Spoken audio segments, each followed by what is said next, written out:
Aloha, class of 2016. It still feels weird saying it after 10 days in Hawaii, but at least I tried. And good evening, parents, students, grandparents, extended family, alumni, teachers, and other high school graduation attendees. Fellow graduates, congratulations on reaching this important milestone on the path to adulthood. It only gets harder from here. While I myself have only endured 17 short years on this earth, I have listened to many who have completed many more, and I hope some of their experiences and advice will impact you as it has impacted me. Also, please bear with me when it comes to my movie and TV show quotes because they have had just as significant of an impact as the wisdom of my elders.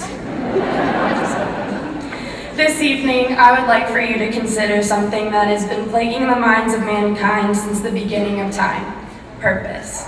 For example, the purpose of homework assignments that seem to have no benefit whatsoever for the future. The purpose of bus breakdowns in Hawaii when it's raining. But more seriously, the purpose of suffering and pain that we withstand when we have done nothing wrong. And most importantly, the purpose of humanity as a whole, and the purpose for each and every person that has existed and will ever exist. According to the classic movie, The Princess Bride, life is pain. Anyone who says differently is selling something. And to an extent, that's true. We live in a broken world, but looking for the positives in life's tragedies leads to personal development and preparedness for the future. It seems fruitless, but how much more fruitless is pondering the reasons for the tragedies themselves. We try to grasp this concept of justice and what is fair and what isn't. We crave balance, we want the good to win and the evil to lose, for karma and revenge to be justified. Unfortunately, we can never understand true justice except through God's own justice, which paradoxically was satisfied through Christ's grace, the most unfair thing in the world. In 7th and 8th grade, I had the wonderful privilege of having Mr. Huther as a Bible teacher. When we were learning about the life of Solomon, there was a paragraph in our workbook that stood out to me so much that I wrote it down and saved it for 5 years. Yes, I actually read the workbook, and yes, I saved a piece of paper for that long. So, this is what it says.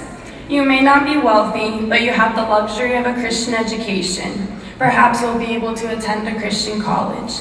Many young Christians all over the world would consider you blessed beyond their wildest dreams. Why? Because sitting in a Bible class getting Bible knowledge on a regular basis is a rare privilege. God selected you to receive it. Don't you think He expects you to grow because of it? Why did God choose us graduates? I have no idea. All I know is that there is nowhere else I would have rather spent the past 11 years of my life, and I'm so thankful that the Lord allowed me to attend TKA. I didn't do anything to deserve my school, my family, or community. That doesn't seem fair to me, so why not make the best of it? The least we can do is utilize our resources and be as efficient as we can with our time and efforts. That should be purpose enough. But for me, that's not a good enough reason. God gave me a greater purpose, the advancement of His kingdom. I not only have a worldly goal to help others, but an eternal goal to benefit His kingdom. That is where I find my fulfillment. I am no expert in philosophy or theology, but I do know that almost everyone considers the question, what is my purpose in life, at some point, even if you won't admit it. It usually happens right around the time of a major life decision or a serious crisis. For example, high school graduation. If only there was some quest to follow or challenge to conquer, wouldn't that be so much easier than wondering and trying to figure it out ourselves? But what I have found and learned is that it isn't as complicated as we try to make it. Our purpose is much clearer than that.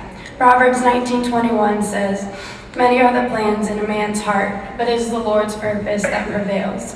We try to plan our lives in the ways that we think that they should go, but God's purpose will prevail no matter what.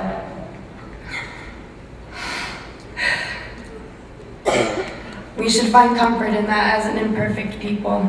God's plan for us is found in Matthew 28:19 through 20.